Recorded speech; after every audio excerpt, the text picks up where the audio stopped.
Meu nome é Aparecida, mas para muita gente sou só a avó Cida. Tenho 73 anos e uma ferida que ainda pulsa toda vez que me lembro do que vivi. Criei 2 filhos sozinha. O pai deles nos deixou quando ainda eram pequenos. Disse que não tinha nascido para ser pai. Nunca mais voltou. Então, fui eu, só eu. Trabalhei como cozinheira em escola pública, costurei roupa para fora, fiz faxina na casa de gente que me olhava de cima. Tudo para dar uma vida digna para os meus filhos. Nunca pedi nada, só queria respeito e amor. O mais novo sempre foi distante, mas a mais velha, a Marlene, era meu orgulho. Tirava nota boa, me ajudava em casa, dizia que quando crescesse ia cuidar de mim como eu cuidei dela. E eu acreditei. Acreditei até o dia em que minha vida virou um cativeiro. E o que ela me fez foi pior do que qualquer inimigo poderia ter feito. Tudo começou devagar. Primeiro, esqueci o arroz no fogo. Depois, fui ao mercado e voltei sem levar nada. Troquei o nome dos netos uma vez ou outra. A Marlene disse que era normal, coisa da idade. Mas os olhares começaram a mudar, de preocupação para julgamento. A senhora tá bem, mãe? Claro que estou, menina, só tô cansada. Ela sorriu, aquele sorriso estranho que eu nunca tinha visto nela, como se já soubesse de algo que eu não sabia. Aos poucos, começaram as visitas ao médico, um depois outro, sempre especialistas em cabeça, como ela dizia. E eu obedecia, porque era minha filha, porque confiei. Começaram a me dar remédio para dormir, para acalmar. Eu tomava, mas me sentia cada vez pior, mais lenta, mais confusa. Não sabia mais o que era sonho, o que era real. Um dia, ela chegou com a voz mansa. Mãe, vamos passar um tempo num lugar bom, tranquilo. A senhora precisa descansar a cabeça. Eu balancei a cabeça sem entender. No dia seguinte, me levaram para um prédio branco, com grades discretas, cheiro de desinfetante e rostos apagados. E assim, eu fui internada. Acordei no outro dia numa cama dura, sem janela, com uma pulseira no braço com meu nome. Tentei levantar, fui empurrada de volta. Dona Aparecida, é melhor a senhora descansar. Mas descansar do quê? Ali, os dias não tinham cor, as luzes eram fortes demais, as conversas quase nenhuma. Marlene vinha às vezes, sempre dizendo: vai ficar tudo bem, mãe. Mas nunca me levava para casa, nunca falava dos netos, nunca sorria de verdade. Até que uma funcionária, uma moça nova, de coração bom, sentou ao meu lado durante o café da manhã e cochichou. A senhora sabe que sua filha vendeu sua casa, né? O mundo parou. Minha casa? A casa onde meus filhos nasceram, onde trabalhei a vida inteira para pagar. Senti um frio no estômago que me rasgou por dentro. Ela percebeu meu choque e recuou, mas o estrago já estava feito. E naquele instante eu soube. Eu não estava ali para descansar. Eu estava ali para sumir. Fiquei dias tentando entender. Minha casa, vendida, como, quando, com que direito?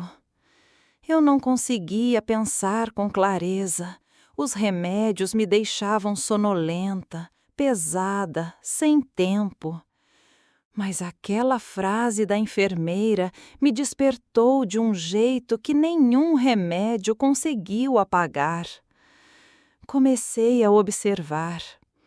As enfermeiras trocavam os comprimidos num potinho branco. Sempre os mesmos, um azul, um branco e um rosa. Mas notei que, quando escondia um deles debaixo da língua e cuspia no lençol depois, minha cabeça parecia um pouco mais minha. Fiz isso por dias, um, depois outro. Me sentia zonza ainda, mas pelo menos conseguia juntar as ideias. Comecei a reparar em tudo, nos horários, nos caminhos dentro da clínica, na moça da recepção que sempre comia uma barrinha de cereal às 14 horas, na chave pendurada no bolso da calça do segurança. Eu sabia que sozinha eu não sairia, mas não ia continuar ali, não depois do que descobri. Na próxima visita, Marlene apareceu com a mesma calma falsa de sempre, fingindo que se importava. Tocou minha mão como se eu fosse uma criança. "E os meninos?" perguntei, de repente. Ela se assustou. "Que meninos, mãe?" "Seus filhos." Ela gaguejou. "Ah, eles estão bem, na escola." "Eles sabem que a avó está presa num hospício?" Ela franziu a testa. "Mãe, ninguém está preso aqui, a senhora está doente." "Não, minha filha, eu estou acordada agora e eu sei o que você fez." O sangue sumiu do rosto dela. Ela olhou em volta, se levantou, chamou uma enfermeira. "Acho que precisamos aumentar a dose da medicação dela." Foi ali que eu tive certeza. Ela não queria me ajudar, ela queria me calar. Naquela noite, a enfermeira jovem, a mesma que tinha me contado sobre a casa, se aproximou do meu leito depois que todos já tinham dormido. "Dona Cida, a senhora quer sair daqui?" "Mais do que tudo, minha filha." Ela me passou um papel dobrado na mão. Era o telefone do irmão dela, que era advogado. "Liga para ele amanhã cedo. Diz que eu pedi. Ele sabe o que fazer."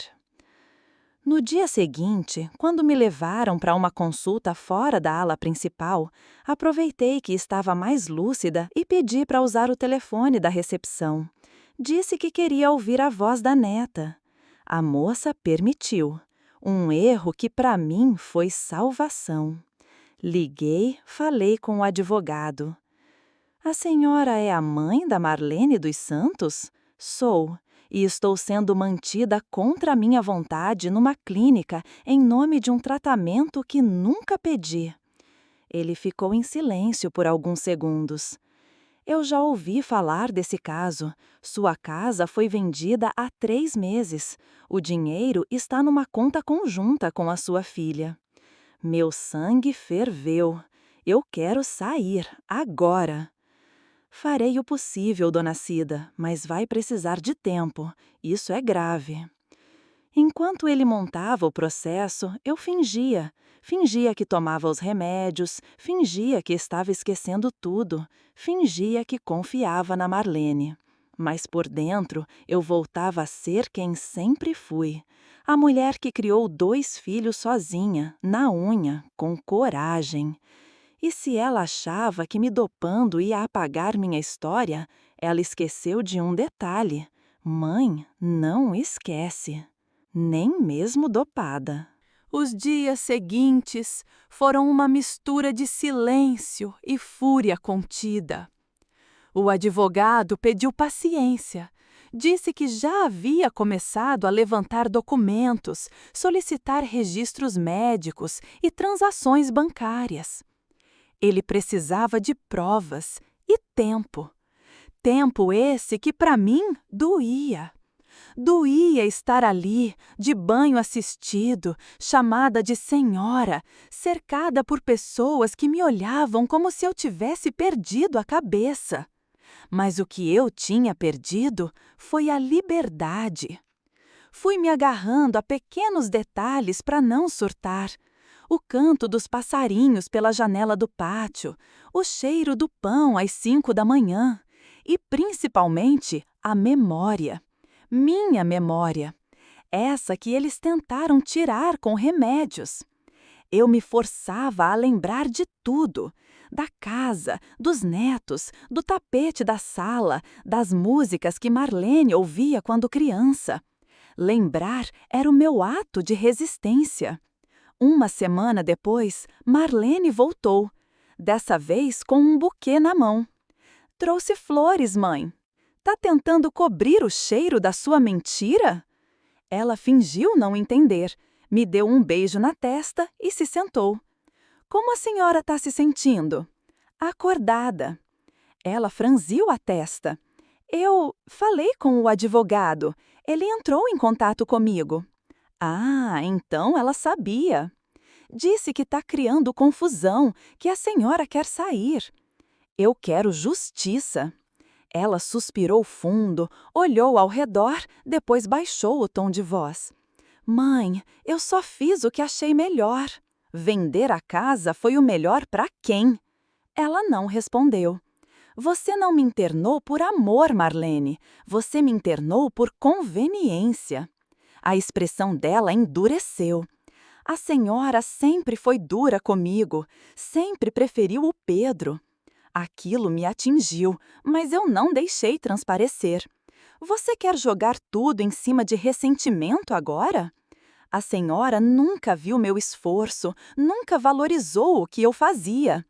E é por isso que me dopou? Ela não respondeu. Pegou a bolsa, se levantou. Eu só queria paz, mãe. E conseguiu? Perguntei. Ela hesitou. Seus olhos estavam marejados, mas o coração gelado. Foi embora sem olhar para trás. 2 dias depois, o advogado apareceu, com um oficial de justiça. Eu fui chamada numa sala separada. Assinei um documento, ele disse: consegui uma liminar. A senhora vai sair daqui agora. Eu chorei, chorei como uma menina que foi encontrada depois de ter se perdido. Voltei para a rua com uma sacolinha de plástico, com meus documentos e o coração em pedaços, mas livre. Ele me levou para uma casa simples, alugada. Disse que eu ficaria lá por um tempo até tudo se resolver. E no dia seguinte, os jornais noticiaram: idosa internada à força pela filha acusa golpe e desvio de patrimônio. Filha teria vendido o imóvel da mãe com documentos irregulares. Justiça investiga a clínica que mantinha paciente sem laudo médico formal. Marlene tentou se esconder, disse que era mal entendido, mas o país inteiro viu a verdade. E pela primeira vez em muito tempo, eu me senti ouvida. Quando o processo começou de verdade, eu já não era mais só a vó Cida. Eu era a senhora que foi internada à força pela filha. Meus vizinhos me mandaram mensagem, uma repórter de rádio me procurou, uma ONG de defesa dos idosos quis me acompanhar no tribunal. Eu aceitei tudo, não por vaidade, mas porque eu sabia que a minha história era a de muitas outras. O juiz marcou a audiência com urgência.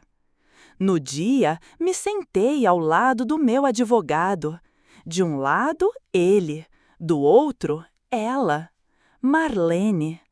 Estava com o cabelo preso num coque justo, roupa bege e aquele mesmo olhar frio que eu vi no quarto da clínica.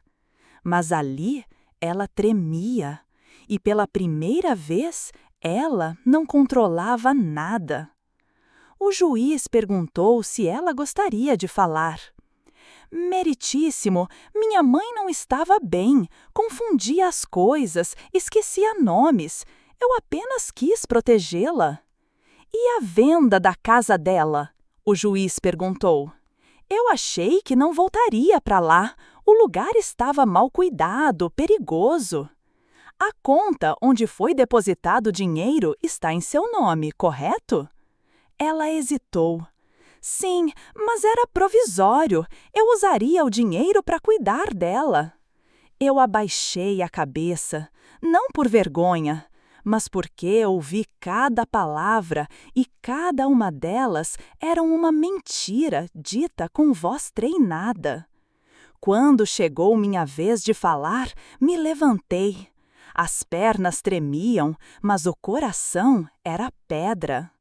Meritíssimo, eu posso esquecer o nome de um neto, posso até confundir a panela do arroz, mas eu não estou louca. Fui dopada, desacreditada e enjaulada como um fardo. Minha filha não me protegeu, me calou. E se não fosse a coragem de uma enfermeira e a ajuda de me estranho, talvez hoje eu estivesse em coma ou morta, mas não em casa. A casa que era minha, a vida que era minha, a dignidade que era minha. O juiz me ouviu, anotou, me olhou nos olhos e disse: "A senhora tem mais lucidez do que muita gente aqui." E naquele momento eu soube que tinha vencido. A justiça determinou que o valor da venda fosse restituído integralmente, que Marlene fosse investigada por abuso patrimonial e cárcere privado, que a clínica fosse multada e reavaliada, e me concedeu direito à indenização por danos morais. Eu não queria o dinheiro, mas aceitei, porque aquilo era o preço do silêncio que tentaram me impor. Depois da audiência, Marlene desapareceu por semanas. Não ligou, não mandou mensagem, não apareceu nem no hospital onde meu neto mais novo foi atendido por febre alta. Quem me avisou foi a vizinha da frente, não ela. Ela sumiu, mas o peso que deixou ficou. Eu pensava nela todos os dias, não com ódio, mas com uma pergunta que me roía por dentro. Por quê? Por que não conversou? Por que não me pediu ajuda? Por que me jogou no esquecimento como se eu fosse um móvel velho? 2 meses depois, ela apareceu. Bateu na porta da casa alugada onde eu estava vivendo, provisoriamente, sozinha. Trazia uma sacola com frutas e o rosto mais murcho do que o normal. "Posso entrar?" Assenti com a cabeça. Ela se sentou devagar, como quem espera uma bronca. "Eu perdi o emprego", ela disse. "O escândalo chegou na empresa. Disseram que não podiam manter alguém com o nome envolvido nisso todo." Ficamos em silêncio por alguns segundos, até que ela começou a chorar. "Mãe, eu não sabia mais o que fazer. Achei que estava te protegendo de verdade. E depois, quando percebi que estava errando, eu não soube voltar atrás." Ela tirou uma folha dobrada da bolsa. Era uma carta. Escrevi, li com calma, mas nunca tive coragem de a entregar. Abri, li com calma. Dizia que ela se sentia sozinha, que o marido a pressionava, que estava endividada e que, um dia, viu minha aposentadoria e minha casa como uma forma de respiro, não como maldade, mas como fuga, e que se arrependeu, mas que já era tarde. Quando terminei de ler, olhei para ela. "Você se arrepende do que fez ou das consequências?" Ela chorou mais forte. "Dos dois." "Não é o que eu queria ouvir", eu disse. Ela se levantou, enxugou os olhos. "Eu não espero perdão, só quis que a senhora soubesse." Foi até a porta e, antes de sair, perguntou: "A senhora quer ver os meninos?" Suspirei. Eles não têm culpa. Eu posso trazê-los sábado? Traga, mas venha com eles, não por você, por eles. Ela assentiu, baixou a cabeça e foi embora. Não chorei depois que ela saiu, nem naquele dia, nem no seguinte, porque às vezes a dor seca tudo por dentro. Não dá mais para chorar quando o que se perdeu foi a confiança. Com a indenização que recebi, o advogado sugeriu que eu fosse para um apartamento pequeno, num bairro mais calmo. Não quis. Não queria um lugar novo. Queria um lugar com cheiro de vida, com história, com gente passando na calçada e vizinho para conversar no portão. Acabei comprando uma casinha modesta numa vila antiga, parecida com onde criei meus filhos. 2 quartos, varanda pequena, uma hortinha nos fundos. Nada de luxo, mas minha. Comprei uma cadeira de balanço nova, pintei a parede da sala de verde claro, do jeitinho que sempre quis, e pendurei, bem no centro, a foto da minha mãe, para me lembrar que eu venho de mulheres fortes, mulheres que não se dobram.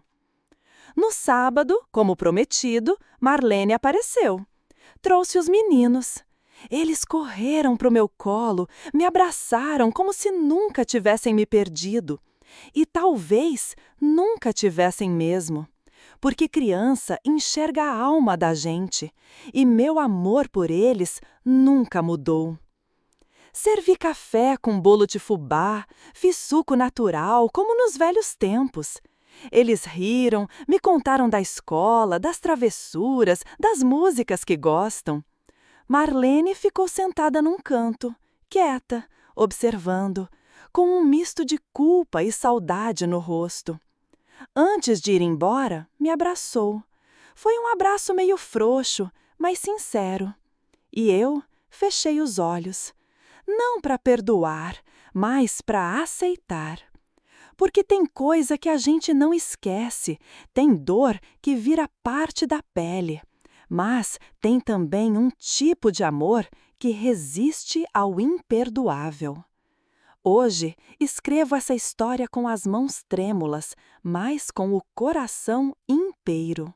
Porque eu não fui vencida, não fui calada, não fui esquecida.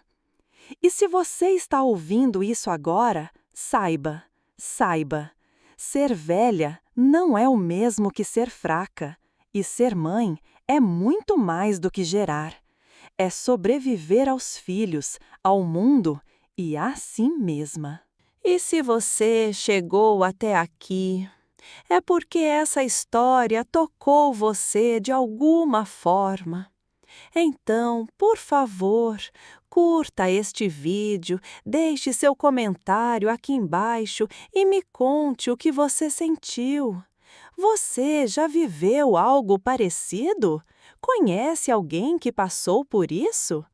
E não se esqueça de se inscrever no canal Vovó Tem História. Aqui, cada história é contada com o coração e pode ser a voz de alguém que até hoje nunca foi ouvida. Obrigada por me escutar.